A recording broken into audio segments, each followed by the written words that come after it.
toute consécration, c'est pour nous amener à une transformation.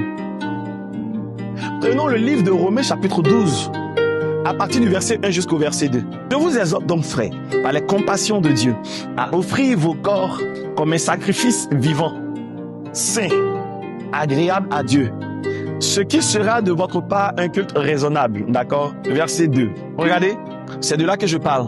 Ne vous conformez pas. De la même manière, consacré veut dire avec le sacré, conforme veut dire avec la forme.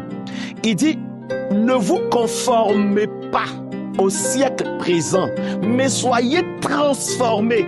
Donc, vous voyez, on a conforme et transforme. Transformer, donc, se divise en deux. Il y a la partie trans et la partie formée. Vous allez voir qu'on parle de transgenre, c'est quelqu'un qui est au-delà du genre qu'il avait.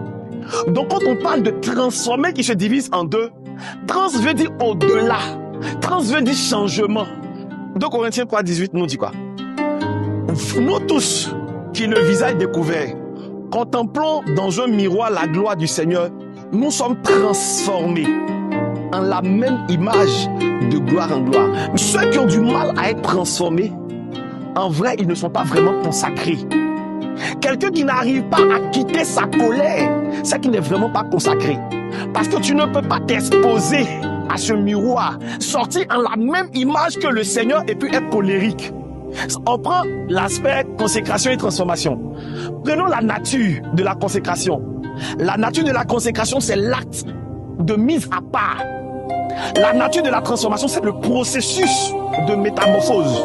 Ce qui veut dire que celui qui ne se consacre pas ne connaîtra pas de métamorphose. Regardons le mouvement de la consécration et de la transformation. Le mouvement de la consécration, c'est vers Dieu. Je me sépare d'un point A et je vais vers Dieu. Par contre, le mouvement de la transformation, c'est Dieu en toi. C'est un changement. Donc, je vais vers Dieu en me séparant des choses du monde. En ce moment, la transformation, c'est pour ça que vous êtes transformés en la même image. La transformation ne vient pas de nous. La transformation vient de Dieu. Mais pour qu'on soit transformé à l'image de Dieu, il nous faut être exposé dans la présence de Dieu. Cette exposition dans la présence de Dieu, c'est ce qu'on appelle la consécration, en union avec le sacré. Et du moment où je suis en fusion avec lui, je deviens comme lui.